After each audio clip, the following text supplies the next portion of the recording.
Okay कुर्तु आपका sound आ रहा है, अगर आप कोई क्या कहना है आपने?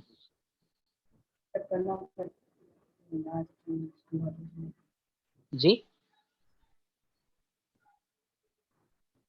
ओके स्टार्ट करते हैं कि हम लोग थे फाइनेंशियल इंस्टीट्यूशंस पे। ठीक है, अब फाइनेंशियल इंस्टीट्यूट्स क्या हुआ, जब पैसे का यूज हुआ उसका फायदा क्या हुआ हमें कि जो फाइनेंशियल इंस्टीट्यूशंस थी वो आप लोग की जो है बिल्ड हुई, उसमें आपका सेंट्रल बैंक है, कमर्शियल बैंक है और डिफरेंट इसके अलावा जो मनी एक्सचेंज करनी होती है, आप लोगों ने पैसा एक्सचेंज करना है, स्टॉक एक्सचेंज है, इसके अलावा डिफरेंट डिफरेंट इंस्टीट्यूशंस हैं, वो आपको पैसे के आने की वजह से जो है बिल्ड हुई। और उसका फायदा क्या हुआ, मेन फायदा क्या हुआ उसका, उससे जो जॉब्स थी वो क्रिएट हुई मार्केट में। ऐसी बात है, कोई भी आप जब इंस्टीट्यूट ओपन करते हैं किसी भी तरह की, तो उसको काम करने के लिए आपको लोग चाहिए होते हैं ना, आपको पर्सन्स चाहिए होते हैं आपको रन करने के लिए, उसको चलाने के लिए।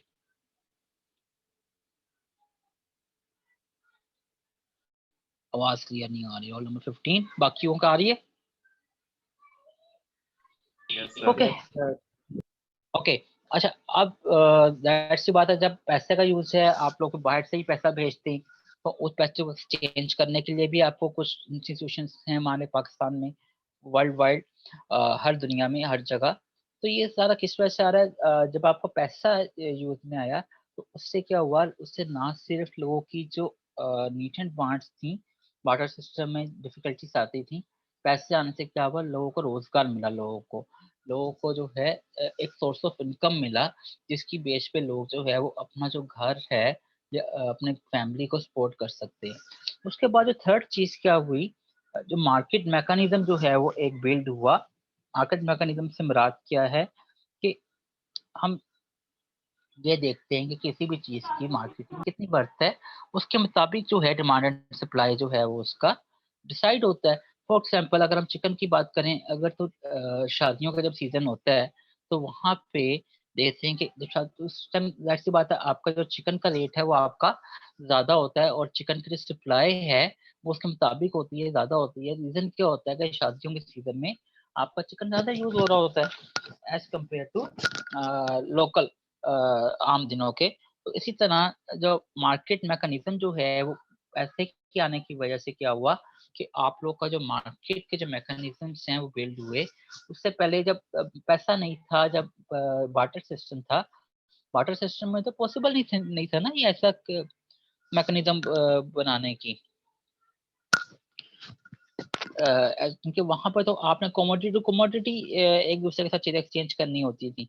अब यहाँ पर तो आपको पता है कि ये चीज इतना पैसा पे करेंगे तो आपको ये चीज जो है मिल जाएगी, उसके मुताबिक जो डिमांड एंड सप्लाई है चीजों की वो पॉसिबल है, होगी किससे, मनी के यूज से। बार्टर सिस्टम में ये चीज बिल्कुल भी आपका पॉसिबल नहीं था। ठीक है, उसके बाद जो तीसरी जो चीज है वो दैट इज वो क्या है आपका सर्कुलर फ्लो ऑफ मनी। यानी कि जो पैसे का जो फ्लो है वो देखें, पहले क्या था, बार्टर सिस्टम। बार्टर सिस्टम में क्या था कि आपको जितनी वांट है आपको अगले बंदे के भी वही वांट होनी चाहिए, वांट्स मैच करनी चाहिए थी हमें।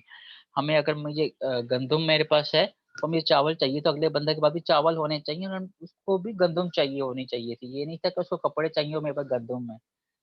तो वहां पे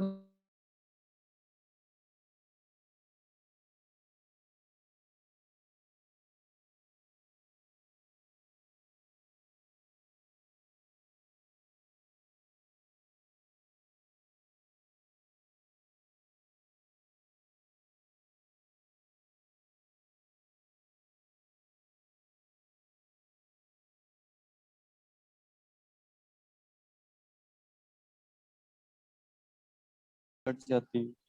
आवाज मेरी कट सकती है, नेट इशू में लग रहा था। मेरे ख्याल में पैकेट डाटा से हूँ, नेट चल गया हुआ है, मैं देखता हूँ।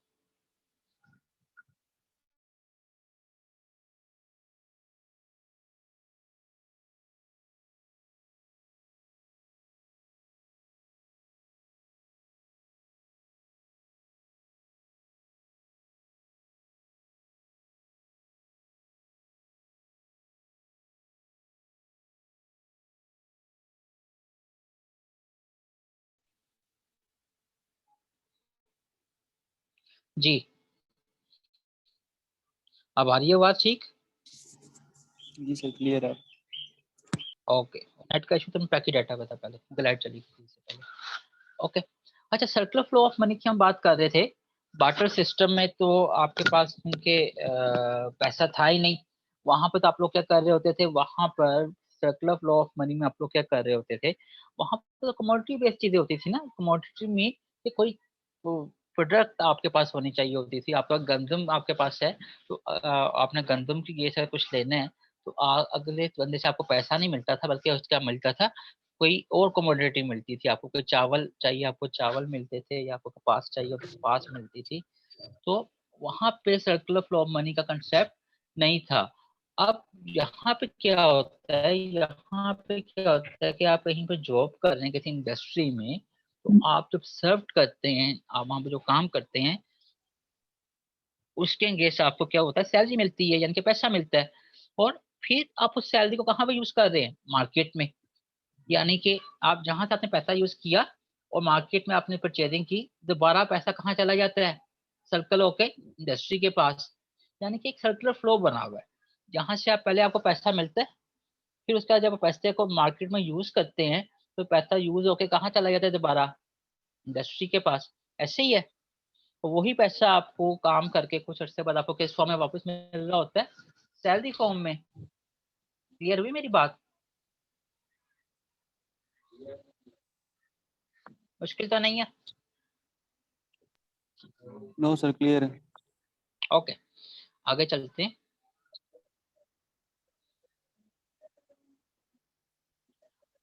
जब पैसा आया, रोल नंबर 15 के अलावा बाकी सबको आवाज आ रही है। ये 215 जिसका मोबाइल नंबर है, क्या नाम है मुझे नहीं पता कौन है ये, इसको आवाज नहीं आ रही, बाकियों को आवाज आ रही है।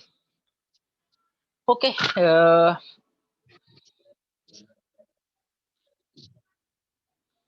अब बार्टर सिस्टम में क्या था, बार्टर सिस्टम में जो आपकी इकोनॉमी थी, वहां पे डेवलपमेंट का सिस्टम जो है बहुत ही स्लो था। या आपके वहां पे रीजन क्या थी, वहां पे आपको जो लेबर होता था आपका, वहां पे आपको लेबर को पे करने के लिए आपके पास कोई इतने रिसोर्सेस नहीं होते थे कि आप लेबर को जो है वहां पे कोई प्रॉपर पे कर सकें, प्रॉपर एक वैल्यू अमाउंट पे कर सकें। कि वहां पे जाहिर सी बात है, फिर अगर आप लेबर को पे करेंगे तो आप वही पे करेंगे जो आपने फार्मिंग की हुई है। आपको थोड़ी सी गंदम दे दोगे उसको, थोड़ी चावल दे दोगे उसको, उसको कोई दालें दे दोगे, या कोई और चीज, कोई सब्जी जो आपने लगाई हुई है उसको वो दे दोगे। लेकिन जो उसकी बेसिक नीड्स हैं जो लेबर की, तो वो तो आप उस तरह नहीं पे कर सकते थे बार्टर सिस्टम में, जिस तरह के आजकल आप करते हैं। आजकल तो क्या है कि आप कहीं भी लेबर जो है आप यूज कर सकते हैं, और लेबर को यूज करके उसकी जितनी वर्क की उसकी पैसा बनता है, आप उसको जो है वो आप उसको पे कर देते हैं। तो जब आप अच्छा पे करते हैं लोगों को, तो उससे क्या होता है कि लोगों की जो डेवलपमेंट है वो ज्यादा होती है। और जब लोग अपने डेवलप होते हैं, तो उससे क्या है कि आपको जो इकोनॉमी है वो भी आपकी डेवलपमेंट की तरफ जाती है, वो भी आपकी तरक्की की तरफ जाती है। और जब आप अच्छी रिसोर्सेज, पैसा आपके पास अगर अच्छा होगा, तो आप लोगों को अच्छा रिसोर्स देते हैं। आप लोग, गवर्नमेंट भी जो है आप लोगों के डेवलपमेंट के लिए फिर ज्यादा वर्किंग करती है, ज्यादा काम करती है। अगर आप बात कर लें, लाहौर की ही बात कर लें, तो कुछ अर्सा पहले लाहौर में आपको कुछ इस तरह का इतना अच्छा इंफ्रास्ट्रक्चर नजर नहीं आता होगा, रोड्स का और ट्रांसपोर्ट का। लेकिन अगर अब आप बात करें, तो अब जो है आपके पास प्रॉपर ट्रांसपोर्ट सिस्टम है, ब्लू इसका मेट्रो है, ऑरेंज ट्रेन है। अदरवाइज भी आपका जो स्ट्रक्चर है, आपका जो डेवलपमेंट है आपकी, वो काफी बेहतर है एज कम्पेयर टू प्रीवियस। तो बार्टर सिस्टम में तो मतलब कि ये बिल्कुल भी जो इसकी डेवलपमेंट है बहुत ही स्लो थी, क्योंकि वहां पे एक तो पैसे का यूज नहीं था, आप प्रॉपर पे नहीं कर सकते थे अपने लेबर को। तो इसलिए बार्टर सिस्टम में जो है वहां पे जो प्रोसेस है डेवलपमेंट का, वो ना होने के बराबर था। लेकिन जब मनी का हमने यूज किया, तो उससे क्या हुआ कि आपका जो डेवलपमेंट है आपकी जो इकोनॉमी की, वो आपकी बहुत ही बेहतर होगी। जी क्लास, यहाँ तो कोई क्वेश्चन हो तो पूछिएगा। सर अब आपकी आवाज क्लियर आई, पहले तो आ नहीं रही थी। बस वो मैं पैकेट डाटा पे था पहले। और दूसरा अभी मुझे इतना बोलने में भी थोड़ा पता है, मतलब कोई इशू है। ओके, अब बात करते हैं वैल्यूएशन ऑफ मनी की। मेरे ख्याल से काफी लेक्चर तो तकरीबन 1.5 घंटा हो गया लेक्चर को। ओके, लास्ट स्लाइड है ये मेरी। आज मैं थोड़ा कम ही पढ़ाना था आपको। Yes sir. सर 2 घंटे होने वाले हैं। अच्छा, मुझे उम्मीद नहीं थी। मैं तो था कि आज मैं थोड़ा सा पढ़ाऊंगा आपको, क्योंकि आपको पता है अभी मैं कोविड से आ रहा हूँ।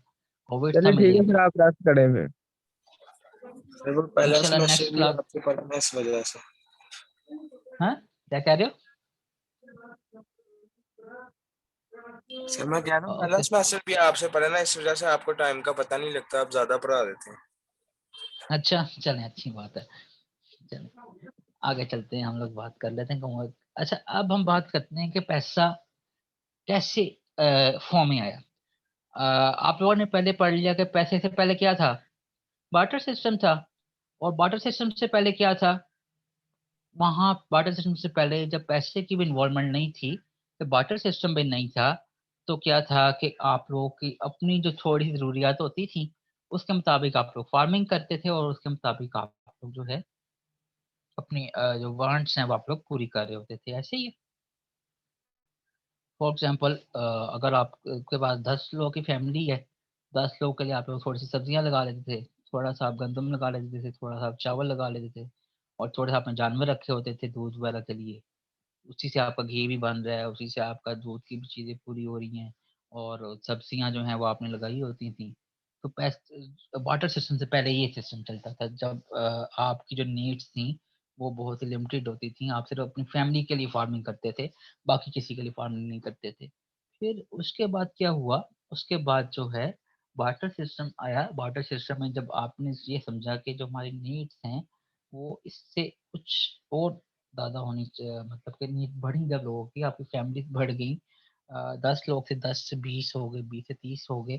तो फिर जब नीड बढ़ी, जब एक बंदे के लिए ये पॉसिबल नहीं रहा कि वो अपनी जो विद इन रिसोर्सेज अपनी नीड्स को फुलफिल कर सके, तो बार्टर सिस्टम का जो कंसेप्ट है वो फॉर्म में आया। अब उस बार्टर सिस्टम में क्या होता था, कमोडिटी टू कमोडिटी जो है वो एक्सचेंज होती थी चीजें। इसको आप लोग क्या बोलते थे, इसको हम लोग, अब मनी की हमने डेफिनेशन क्या पढ़ी, कोई भी ऐसी चीज जो कि एक्सेप्टेबल हो एक्सचेंज करने के लिए फॉर द सर्विसेज और द प्रोडक्ट्स के लिए। अब बार्टर सिस्टम में जो आपका एक्सेप्शन था वो क्या थी, कमोडिटी, यानी कि चीज तो कोई चीज टू चीज, ऐसे ही है। तो जो पहली मनी थी जिसको हम बोलेंगे that is known as commodity money. Got my point? Commodity money में क्या था कि आप एक चीज से दूसरी चीज एक्सचेंज कर रहे होते थे, जो हम लोगों ने डिटेल में किसने किसने पढ़ा, बार्टर सिस्टम में। बार्टर सिस्टम में जब आप चीजें एक्सचेंज करते थे उसको हम लोग क्या बोल सकते हैं, कमोडिटी मनी। क्लियर जी क्लास? आवाज नहीं आई मुझे किसी की। और सर क्लियर यस है sir, sir. Clear sir. Okay हो गया। ठीक है, तो मुश्किल तो नहीं है। नो अब सर। इसका इसका मसला क्या होता था कमोडिटी मनी का, इसका इशू ये होता था कि जो हमने बार्टर सिस्टम में पढ़ा कि इसकी एक ड्यूरेबिलिटी नहीं होती थी, फिर इसको ट्रांसपोर्ट करना, यानी कि इसको एक जगह से दूसरी जगह जो है चेंज करना, लेके जाना, वहां से बड़ा डिफिकल्ट काम होता था। फिर उसके बाद जो है इसका आप उसको स्टोर नहीं कर सकते थे ज्यादा अरसे के लिए। अगर आपके पास गंदम है, कितना अरसा आप स्टोर कर लेते हैं उसको, उसकी फिर वर्थ वो नहीं रहती थी कमोडिटी मनी में। तो ये बहुत सारे हमें इश्यूज थे जो कि हमने बड़ी डिटेल में पढ़ लिए बार्टर सिस्टम में। ऐसे ही है। अच्छा, उसके जी बाद सर। कमोडिटी मनी, जैसे जैसे वक्त गुजरा, लोगों ने सोचा कि यार कमोडिटी मनी तो ठीक है, हम बार्टर सिस्टम चल रहा है, तो लोगों ने क्या कहा, लोगों ने कहा कि ना कुछ बेहतर फॉर्म होनी चाहिए मनी की जिसकी कोई सेम वैल्यू हो। तो लोगों ने क्या किया कि मेटेलिक मनी का जो कंसेप्ट है वो फिर आया मार्केट में, यानी कि आपकी सोसाइटीज में मेटेलिक मनी में क्या हुआ कि लोगों को सोना मिला, चांदी, हीरा। अब जो मेटेलिक मनी थी स्टार्टिंग में, स्टार्टिंग में क्या था कि ये सिंपल कोई कॉइन नहीं था, कोई कुछ नहीं था, सिंपल आपके पास सोना है, आप वो सोना एक्सचेंज करते थे प्रोडक्ट्स के लिए। अब यहाँ पे क्या हुआ, कमोडिटी मनी को, यानी कि जो बार्टर सिस्टम में चीज से चीज एक्सचेंज होती थी, वो किससे कन्वर्ट होगी, मेटेलिक मनी से। मेटेलिक मनी में क्या होता था, आपके पास सिंपल कहीं से गोल्ड आ गया, आपने गोल्ड दे दिया उसको, और उसके बदले में उस बंदे ने आपको उतनी गंदम दे दी, या उतने आपको चावल दे दिए जितने का आपने उसको गोल्ड दिया।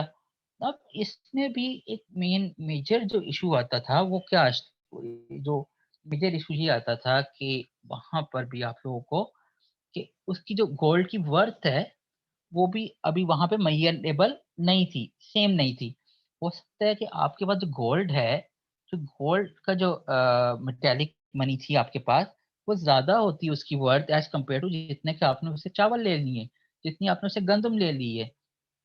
या फिर आपके पास जो गोल्ड है, जो मेटेलिक मनी थी उस टाइम, उसकी वर्थ ज्यादा है, और जो आपको जितनी चीज रिक्वायर्ड है उसके पास उतनी चीज जो है उसकी वर्थ इतनी नहीं है। यहाँ पे भी तो कॉन्फ्लिक्ट आता था कि अगर आपके पास ज्यादा वर्थ की मेटेलिक मनी पड़ी हुई है, और जो आपकी रिक्वायरमेंट है, जो आपकी नीड है, उसकी इतनी क्वांटिटी नहीं रिक्वायर्ड, वो आप ज्यादा स्टोरेबल भी चीज नहीं है, तो वहां पर भी आपको कॉन्फ्लिक्ट्स आते थे, वहां पर भी आप एक्सचेंज चीजों को नहीं कर सकते थे। ठीक है। अच्छा, उसके बाद मेटेलिक मनी में फर्दर क्या हुआ कि आगे जाके जो है इन लोगों ने कॉइन्स फॉर्म में लेके आ गए इसको मेटेलिक मनी में। यानी कि इन लोगों ने क्या किया कि गोल्ड के कॉइन्स बना लिए, और ये जो है पीतल के, चांदी के, डिफरेंट जो है कॉइन फॉर्म में ले आए। उसका क्या फायदा हुआ मेटेलिक मनी में ही कि उसकी जो है एक वैल्यू जो है वो डिसाइड कर दी। उस वक्त का जो बादशाह होता था, उनके उस टाइम जो गवर्नमेंट करते थे उस टाइम रूलर्स किंग्स द्वारा करते थे, जब की हम बात कर रहे हैं, तो वहां पे फिर इन लोगों ने जो है इसको कॉइनिक फॉर्म में लेके आए मेटेलिक मनी को। और वहां पे फिर थोड़ा सा जो कंसेप्ट था, जो जब सेम वैल्यू हुई उससे थोड़ा सा जो एक्सचेंज ऑफ गुड्स था, वो थोड़ा सा जन का जो सेल परचेज है वो थोड़ा सा इजी हो गया as compare to simple metallic money. Simple metallic money में तो मैंने क्या बताया, सिंपल आपके पास कोई मेटेलिक चीज आई, गोल्ड, डायमंड या सिल्वर आया, उसकी बेस पे आप चीजें परचेज कर रहे थे। फिर गवर्नमेंट ने क्या किया, बादशाह ने क्या किया, जो किंग होते थे, जो रूलर होता था उस दौर का, उन लोगों ने अपने नाम के या अपने कुछ स्पेसिफिक वर्थ के पॉइंट्स बनाए। उन्होंने कहा कि ये कॉइन्स जो हैं वो आपके एक्सेप्टेबल होंगे एज अ मनी। ठीक है।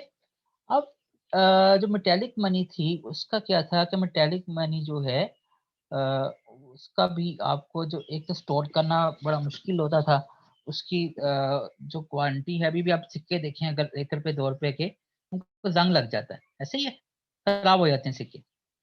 तो उनकी भी जो स्टोर करने की पावर है, मतलब कि जिनको पैसे को स्टोर करना कोई आसान काम नहीं होता था। इवन के जो गोल्ड के भी आपके कॉइन्स हैं, वहां पे फिर थ्रेट का बहुत ज्यादा चांसेस होते थे वहां पे, कि आप चोरी के भी बहुत ज्यादा चांसेस थे। तो यानी कि उस टाइम का जो पैसा है मेटेलिक मनी की फॉर्म में, उसको स्टोर करना भी एक बड़ा डिफिकल्ट जो है वो काम होता था उस दौर में।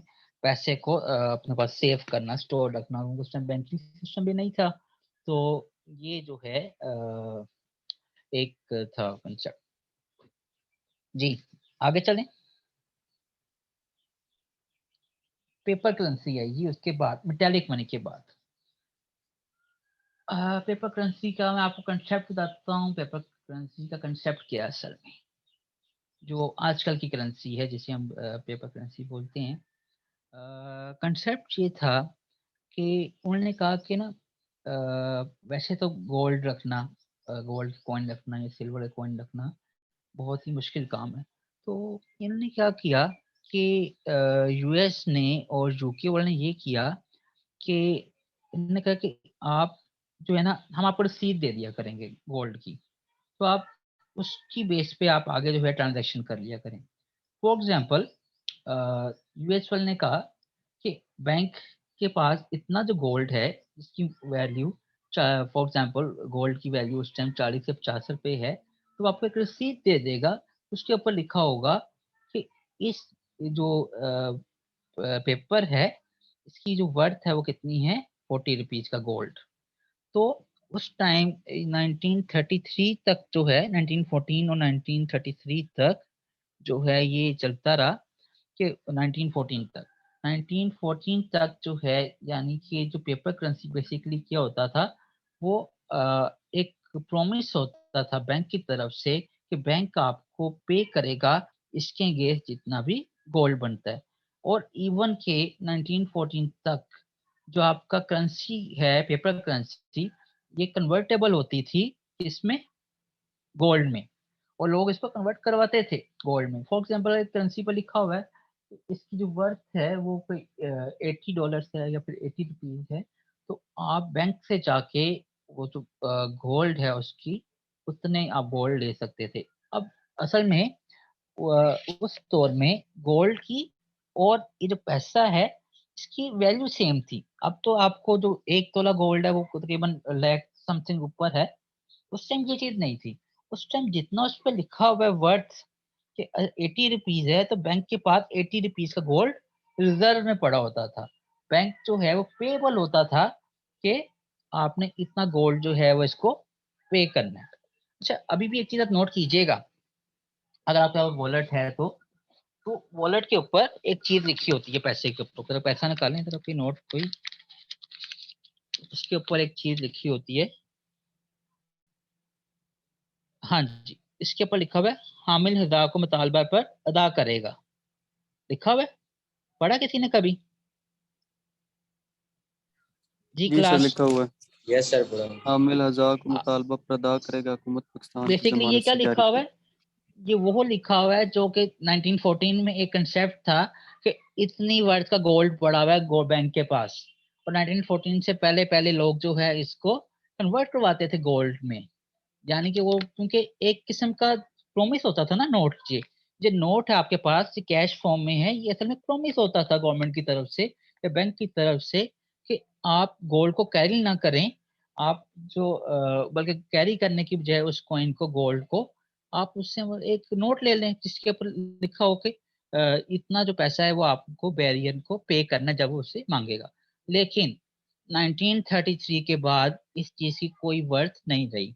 अब कोई भी गवर्नमेंट कोई भी कंट्री ये लिख तो देते हैं हामिल रजा को मुतालबा पर अदा करेगा लेकिन अब कोई भी कंट्री कोई भी नेशन में ऐसा सिस्टम नहीं है जो कि इस स्टेटमेंट की बेस पर आपको जो रिजर्व पे उन्होंने गोल्ड रखा होता था जिसकी बेस से पैसा जो है वो जनरेट होता है आपको पे करें। ये जस्ट अब एक फॉर्मेलिटी है जस्ट लिखा होता है इसके ऊपर। अब पेएबल नहीं होता। अब कोई भी आपको कभी भी गोल्ड पे नहीं करेगा। लेकिन इसका जो एक्चुअल कंसेप्ट है वो यही है जो मैंने आपको बताया कि इसकी रिजर्व पे गोल्ड होता था जिसकी बेस पे आप लोग पैसा जनरेट करते थे कि इतना गोल्ड है तो उसके अगेंस्ट हम लोग इतना पैसा आपको जनरेट करके दे रहे हैं। इसका जो बेसिक कंसेप्ट है वो ये है। क्लियर हो गया जी कंसेप्ट सबको? जी क्लास। जी सर। सर आप मेन पॉइंट्स बता दें, आप रेस्ट करें। खेलेंगे पूरा लेक्चर ही हो गया आज। मुझे उम्मीद नहीं थी कि इतना लंबा चला जाएगा लेक्चर। उसके जी बाद सर। है fat money. Fat money basically ऐसी मनी होती है जो कि गवर्नमेंट इम्पोज करती है कि आपने ये जो मीडियम है मीडियम आपने इसको मनी के तौर पर यूज करना ही करना है। जैसे पाकिस्तान के क्या है रुपीज है। पाकिस्तान में आपकी जो रुपीज है वो आप लोग के लिए मनी पैसा है ही है। ठीक है इसमें कोई वादा नहीं है गवर्नमेंट की तरफ से किसी किस्म का कुछ देने का कि हम आपको आप इतना पैसे देंगे तो आपको हम गोल्ड में कन्वर्ट करके देंगे या आपको चांदी में कन्वर्ट करके देंगे। गवर्नमेंट ने कहा है कि ये करेंसी है ये पैसा है ये मनी है तो ये आपने मनी के तौर पर इसको यूज करना ही करना है। इसको आप लोग क्या बोलते हैं फाइट मनी बोलते हैं इसको आप लोग। ठीक है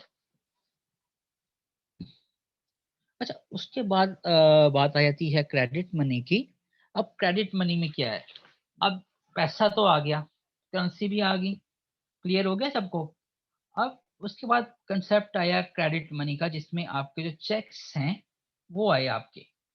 अब मैंने पेमेंट करनी है किसी को फॉर एग्जाम्पल लैक्स में पेमेंट करनी है तो एज कंपेयर टू मैं कैश लेके फिरूँ 1 लाख का अपने पास आजकल के दौर में मैं क्या करता हूँ, चेक लिखता हूँ, चेक पे मैं लिख देता हूँ क्रेडिट इतने 1 लाख का चेक इसको बंदे को पे हो जी।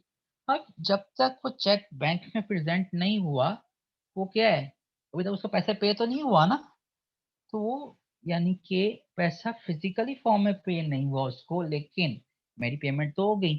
तो इससे मुझे एक तो ये फायदा क्या हुआ कि मुझे एक तो पैसा जो है कैश ज़्यादा कैरी नहीं करना पड़ता, और मैं फिजिकल पैसा दिए बगैर पेमेंट्स कर रहा हूँ अपने क्लाइंट्स को, अपने कस्टमर्स को, और जिस किसी को अगर मुझे कोई पेमेंट करनी है तो मैं बगैर एक्चुअल मनी यूज किए चेक्स के थ्रू या डिमांड ड्राफ्ट के थ्रू या पे ऑर्डर्स के थ्रू मैं जो हूँ पैसा जो है वो ट्रांसफर कर रहा हूँ, मनी पे कर रहा हूँ। Clear, got my point?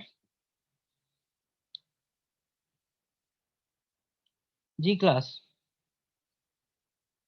Credit money clear हुआ सबको? Yes sir. इसमें आपके चेक्स आ जाते हैं, पे ऑर्डर आ जाते हैं, आपका डिमांड ड्राफ्ट आ जाता है, यानी कि ये वो चीजें हैं जो कि आप लोग एक्चुअल में बनी नहीं होती, पैसा नहीं होता, या बॉन्ड्स आपके आ जाते हैं, तो इनको लेकिन आप इसको जो है ये इजीली लिक्विडाइज फॉर्म में होते हैं, यानी कि आप इनको जल्द जो है आप इसको कर सकते हैं ट्रांसफर किस में, कैश में। जब आप बैंक को प्रेजेंट करेंगे आपके अकाउंट में आ जाएंगे, तो आपको क्या हो जाएंगे, आपके अकाउंट में आ गए और आप वहां से पेटीएम से इसको विड्रॉ कर लेंगे, तो आपको पैसा किस में आ जाएगा, कैश फॉर्म में। जी हमजा खान, आपका आप रेस कर रहे हैं, बताएं क्या पॉइंट है? सर वो गलती से हुआ। ओके, अच्छा उसके बाद जैसे जैसे वक्त गुजरा टाइम के साथ साथ, तो जो है लास्ट जो form of money I, that is electronic banking stage. अब वो तो आपके सामने ही है। अब उसमें इलेक्ट्रॉनिक बैंकिंग स्टेज में क्या है कि अभी हमने एग्जांपल भी ली थी इसकी। अब होता क्या है कि एक मैं ऐप डाउनलोड कर लेता हूँ एचपीएल की, मेरे पास ऐप है क्योंकि मेरा एचपीएल में अकाउंट है। तो अब मुझे कोई स्कूल का बिल पे करना है अपने बेटे का, या फिर कोई और मैंने बिल पे करना है, टेलीफोन का बिल पे करना है, मैं क्या करता हूँ, वहाँ पे ऐप पे जाता हूँ और वहाँ पे जाके सिंपल डिटेल लिखता हूँ, डिटेल लिख के पेमेंट कर देता हूँ। अब यहाँ पे देखो, इलेक्ट्रॉनिक बैंकिंग स्टेज में आपकी जो पेमेंट्स हैं वो फिजिकल कैश में नहीं हो रही, किस फॉर्म में आ गया, आपकी जो मनी किस फॉर्म में आ गई, ई मनी की फॉर्म में आ गई। उसके अलावा मुझे किसी को पैसे देने हैं तो मैं सिंपल उसका अकाउंट नंबर लूंगा, अकाउंट नंबर डालता हूँ और अकाउंट नंबर डाल के जो है उसे पैसे ट्रांसफर कर देता हूँ उसको। या अगर मुझे बैलेंस करवाना है अपने मोबाइल में, उसके लिए भी मुझे शॉप पे नहीं जाना पड़ता, मोबाइल ऐप से ही मैं टॉप अप कर लेता हूँ अपने आप को, जितना मुझे बैलेंस रिक्वायर्ड हो मैं उससे बताता हूँ कि इतनी अमाउंट जो है वो टॉप अप कर दे मुझे, और उससे यानी कि बैलेंस कर दे, तो मेरे मोबाइल में बैलेंस आ जाता है ऑनलाइन ई बैंकिंग के थ्रू। तो इतना जो एडवांस स्टेज जो है वो आ गया हुआ है इसका बैंकिंग का भी, आपका मनी का, कि आप घर बैठे बैठे ई बैंकिंग के थ्रू जो है अपनी जो चीजें हैं वो आप परफॉर्म कर रहे होते हैं। ठीक हो गया। इसके अलावा आपका एटीएम्स हैं, एटीएम्स में भी आपका कैश इन्वॉल्व नहीं हो रहा होता। देखिए आप एटीएम्स आप जाते हैं वहां पे भी आपके पास फैसिलिटी होती है कि आप बिल पे कर दें, पैसे ट्रांसफर कर दें किसी को। क्रेडिट कार्ड्स हैं, क्रेडिट कार्ड्स में भी आपके पास एक स्पेसिफिक लिमिट के अंदर रहते हुए आप लोग जो है वो पेमेंट्स कर रहे होते हैं, शॉपिंग कर रहे होते हैं। इवन कि मेरी जो शॉपिंग होती है मैं कार्ड्स भी कर रहा होता हूँ शॉपिंग, तो उसमें आप क्रेडिट कार्ड की देखें, मेरे पास तो कैश भी नहीं होता वहाँ पे, मेरे पास तो वो कैश भी नहीं होता जो कि मेरा अपना है, वो तो बैंक का कैश होता है, लेकिन उसकी बेस पे, क्रेडिट कार्ड की बेस पे मैं शॉपिंग कर रहा हूँ, एक्सचेंज ऑफ चीज थिंग्स कर रहा हूँ, प्रोडक्ट्स परचेज कर रहा हूँ, सर्विसेज परचेज कर रहा हूँ। दैट्स मीन कि जो क्रेडिट कार्ड है मेरा वो भी इस टाइम ई मनी के तौर पर यूज हो रहा है, लेकिन उसका जो फिजिकल फॉर्म है कैश का वो वहां पे उसकी इन्वॉल्वमेंट नहीं है। तो ये आपकी क्या है, आपकी जो इलेक्ट्रॉनिक बैंकिंग स्टेज है जिसके अंदर आपका जो ई मनी की जो इन्वॉल्वमेंट है वो बहुत ज्यादा है, और इसका आपको जो है वो फायदा भी बहुत है इसका आपको। तो अच्छा यहाँ तक स्टूडेंट्स इतना ही हमारा लेक्चर था। यहाँ तक कोई पॉइंट आप लोगों ने ना समझ आया तो पूछिएगा।